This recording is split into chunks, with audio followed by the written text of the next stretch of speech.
wa asyhadu anna Muhammadan abduhu wa rasuluh. Allahumma shalli ala Muhammad wa ala alihi wa sahbihi ajmain. Hadirin sidang Jumat ihwatul iman. Jadi peran agama ini sangat penting, baik bagi warga negara maupun bagi para penyelenggara negara dalam menjalankan sendi-sendi kehidupan berbangsa dan bernegara. Tanpa agama manusia bisa berbuat semau-maunya. Tanpa agama manusia tidak akan mengenal yang namanya dosa, tidak akan mengenal yang namanya pahala, tidak akan mengenal yang namanya halal dan haram. Kenapa? Karena dosa, pahala, halal dan haram ini adalah konsep ajaran agama. Jadi ini murni produk ajaran agama. Nah, ini yang paling bahaya dari ajaran komunis. Ajaran komunis itu tidak mengenal dosa, tidak mengenal pahala, tidak mengenal halal dan haram, sehingga bisa menghalalkan berbagai cara untuk mencapai satu tujuan. Nah, orang-orang yang sudah terkontaminasi oleh ajaran komunis pasti tidak akan takut dengan yang namanya dosa. Sama sekali tidak akan takut dengan yang namanya dosa. Kenapa? Karena pasti tidak akan percaya adanya hukuman setelah kematian. Tidak akan percaya adanya surga, adanya neraka, dan adanya kehidupan setelah kematian. Nah, hadirin ihwatul iman, sejarah mencatat kejahatan komunis ini bukan hanya G30 SPKI saja. Ada peristiwa di Madiun. Rakyat, aparat, polisi, santri, kiai dibantai, dibunuh. Hanya 13 hari PKI menduduki kota Madiun, ribuan orang tewas dibantai, dibunuh. Tepatnya ada 1.920 orang tewas dibantai, dibunuh. Lalu ada peristiwa di Kanigoro, asrama diserang, santriwati dilecehkan, Al-Quran dilempar, diinjak-injak. Lalu ada peristiwa di Kediri, ada peristiwa di Blitar, dan lain sebagainya. Nah, silakan buka di internet, baca daftar sejarah kekejaman komunis. Sejarawan Taufik Ismail mengatakan ada 120 juta korban pembunuhan komunis di 75 negara. Jadi bukan hanya di Indonesia saja. Nah, pertanyaannya, kenapa orang-orang komunis begitu kejam dan keji? Jawabannya yaitu tadi, karena mereka tidak mengenal dosa, tidak mengenal pahala, tidak mengenal halal dan haram. Karena dosa, pahala, halal dan haram ini adalah konsep ajaran agama.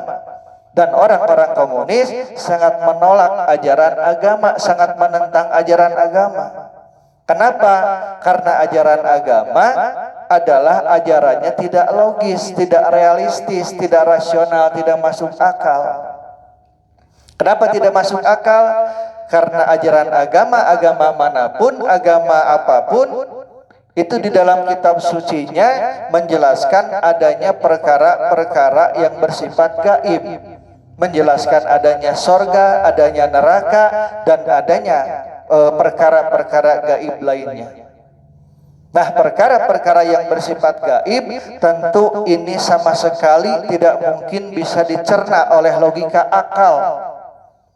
Nah, sehingga orang-orang komunis menganggap bahwa ajaran agama ini adalah ajaran pembodohan, ajaran kebohongan, ajaran dongeng, karena tidak masuk akal.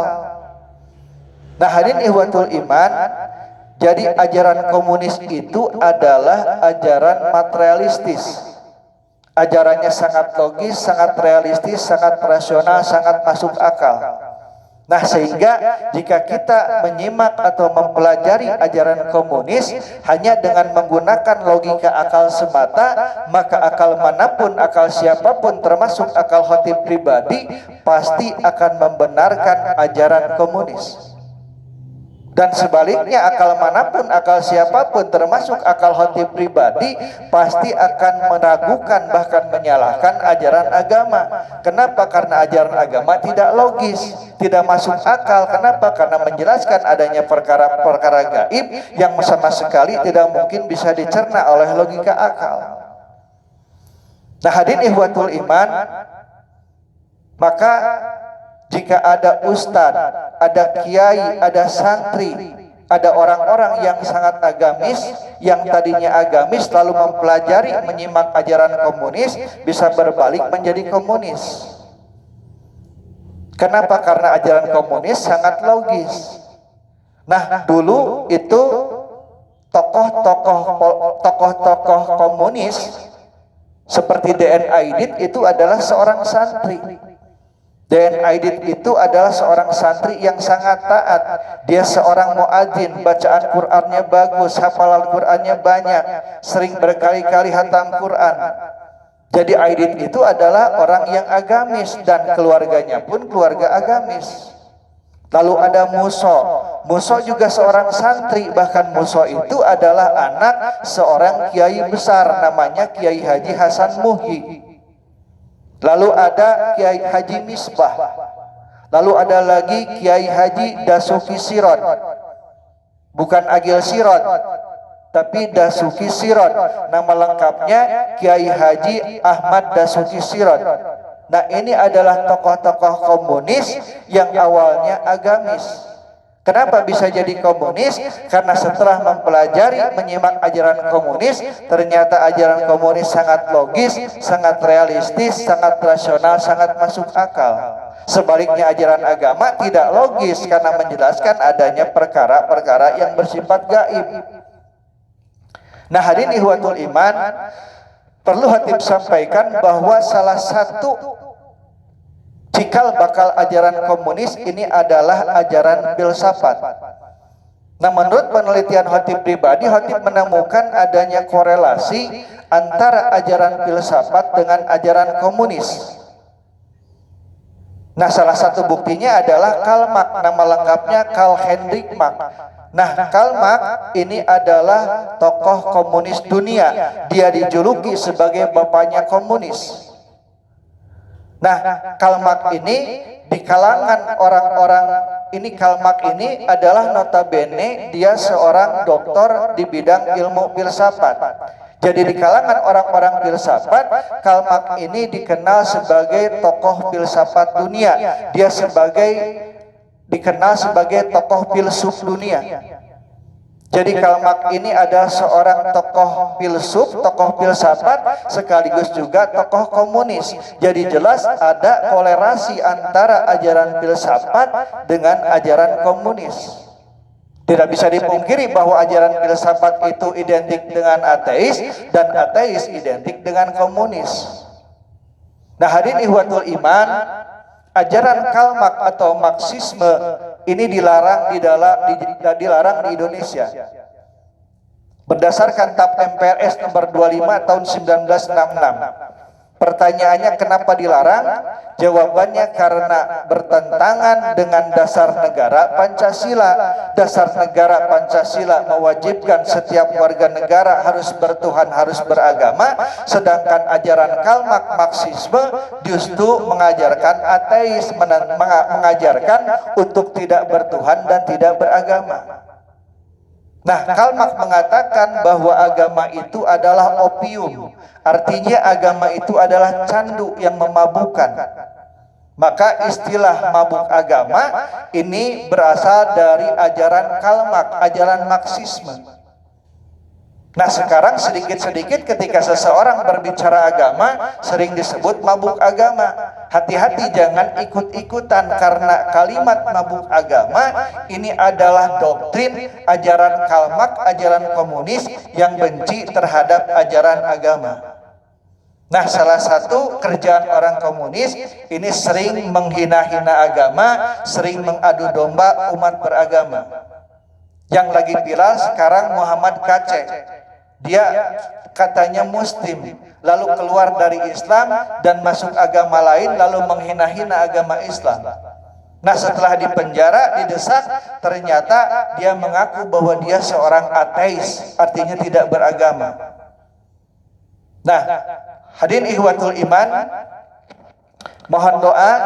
Khatib sedang menyusun sebuah buku yang berjudul Perspektif Ajaran Agama terhadap Ajaran Filsafat yang berpotensi melahirkan paham sekuleris, pluralis, liberalis, ateis, dan komunis.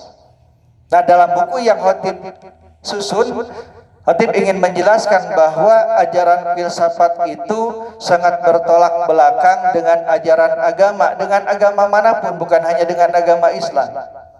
Kenapa? Karena sumbernya berbeda. Filsafat itu sumbernya logika, akal, budi manusia, sedangkan ajaran agama sumbernya adalah kitab suci yang merupakan firman Tuhan, wahyu Tuhan, perkataan Tuhan yang bersumber dari langit di atas. Bersumber dari langit, diturunkan ke bumi melalui perantara malaikat, lalu disampaikan kepada para nabi dan rasul, lalu dituangkan ke dalam tulisan, lalu dibukukan dan jadilah sebuah kitab suci. Nah, kitab suci ini firman Tuhan ini yang merupakan sumber dari ajaran agama, sedangkan ajaran filsafat sumbernya adalah logika, akal, budi manusia. Nah, mudah-mudahan buku yang sedang Khatib susun ini bisa segera selesai sehingga bisa memberikan manfaat bagi semua umat beragama. Jadi buku ini memang bukan ditujukan hanya untuk umat Islam, tapi untuk semua umat beragama. Sehingga judulnya Perspektif Ajaran Agama terhadap Ajaran Filsafat yang berpotensi melahirkan paham sekuleris, pluralis, liberalis, ateis, dan komunis. Nah, akhir kata Khatib ingatkan, jaga tauhid dan akidah kita. Jauhi, hindari ajaran-ajaran sesat, ajaran-ajaran akal, karena mau tidak mau pasti akan merusak, menggoyahkan keyakinan tauhid akidah kita. Sedangkan tauhid dan akidah adalah kunci dimasukkannya kita ke dalam surganya Allah Subhanahu wa taala. Tauhid dan akidah adalah kunci keislaman kita di mata Allah Subhanahu wa taala. Maka jauhi, hindari ajaran-ajaran sesat, ajaran-ajaran akal, karena mau tidak mau pasti akan merusak ketauhidan kita kepada Allah Subhanahu wa taala. Rabbana dhalamna anfusana wa ilam taghfir lana wa tarhamna lanakunanna minal khasirin. Allahumma aijal Islam wal muslimin wa ahlikil kafarata wal musyrikin wa andir a'da'ana wa adaka ada'adin wa ali kalimataka ila yaumiddin birahmatika ya arhamar rahimin. Allahumma gfirli wali walidayya warhamhuma kama rabbayani shaghira. Allahumma arinal haqqa haqqa warzuqna tiba'ah warinal batila batila warzuqna tinabah. Rabbana atina fid dunya hasanah wa fil akhirati hasanah wa qina adzabannar. Subhana rabbika rabbil izzati amma yasifun wa salamun alal mursalin walhamdulillahi rabbil alamin. Assalamualaikum warahmatullahi